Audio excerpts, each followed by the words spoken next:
तो यहाँ क्या बताना चाहते हैं कि एक सतनाम की कीमत इतनी है, जिस विधि से हम बताते हैं तुम कितने साहूकार बन जाओगे। सतनाम एक पालड़े रंग होरी हो, 14 लोक चढ़ावे राम रंग होरी हो, 3 लोक पास्यंग धरे रंग होरी हो, भाई तो न तुला तुलाया राम रंग होरी हो, तो भी वो पलड़ा भारी रहेगा। कौन सा? जो एक श्वास उस श्वास का सिमरन है। अब आप देख लेना आप कितना सुमन करते हो और फिर भी रह जाते हो, इसका मतलब है कि हमारे ऊपर बहुत ज्यादा ऋण है, बहुत ज्यादा ऋण है। असंख्य युग हो गए हमने यहाँ इस काल के जाल में फंसों को, और काल ये ऐसा चतुर है कि हमारे पुण्यों को बहुत शीघ्र बर्बाद करवा देता है, कोई न कोई कारण बनवा देता है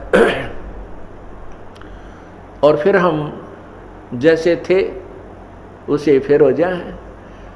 उसके लिए सावधान रहना होगा, हमने अपने पुण्यों को कहीं नहीं बर्बाद करना है।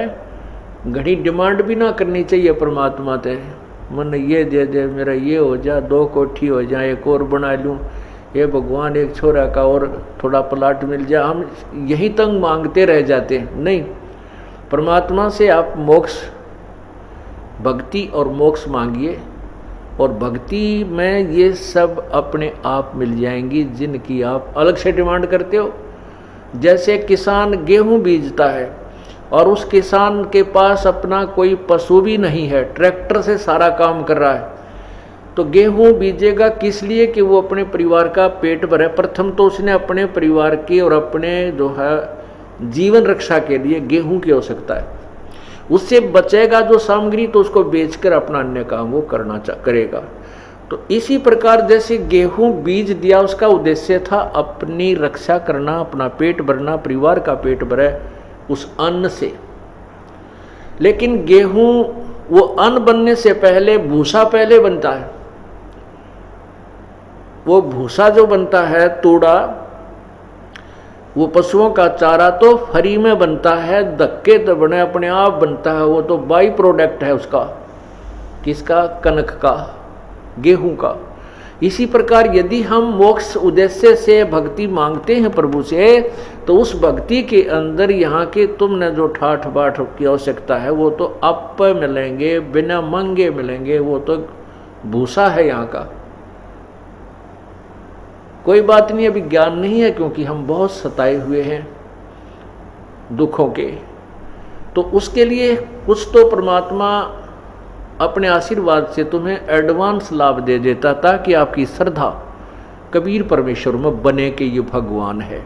उसके बाद फिर कहता है कि पुत्र अब तुम खुद करो, बेटा बेटी अब तुम साहूकार बनो, तुम स्वयं मेहनत करो, इस नाम का जाप करो, इस तरह धर्म करो, ये पुण्य करो।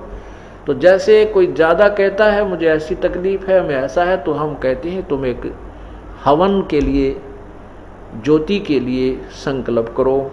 इसी को कहते हैं आप पाठ के लिए संकल्प करो, क्योंकि हम अपने परमात्मा अपने आशीर्वाद से तो आपको देता ही देता, उसके बावजूद भी आप इतने वीक हो चुके हो कि फिर भी उभरते उभरते समय लग रहा है।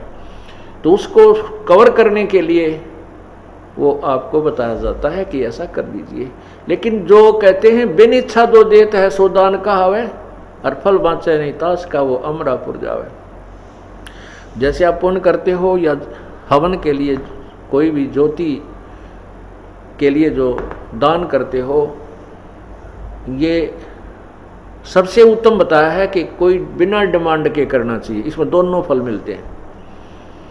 यदि हम किसी डिमांड की कोई परमात्मा से मांग करके जो पुण्य करते हैं वो काम तो हो जाता है, लेकिन वो पुण्य बराबर हो गया, उस पुण्य के प्रतिफल में आपने ले लिया। और बिन इच्छा जो देते सो दान कहावे, फल बाँचे नहीं ताश का वो अमरापुर जावे। जो दान आप करते हो सब इच्छा से कर्तव्य समझकर, जैसे गीता जी के 3रे अध्याय में लिखा है कि जो व्यक्ति परमात्मा के दिए हुए उस धन में से जो दान नहीं करता वो तो पापी, एक पाप खाता है। इसलिए हमारा परम कर्तव्य है कि हम कुछ पुण्य करें, यज्ञ करें। तो उसके लिए हमारा परम कर्तव्य समझ करके हम जो पुण्य दान जो भी करते हैं पाठ आदि करवाते हैं, उसका फल दोनों लाभ देता है।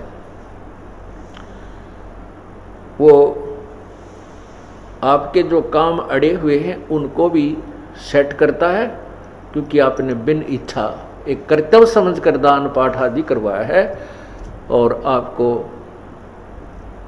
सतलोक जाने के लिए भी उसका पुण्य सहयोगी शेष रह जाता है।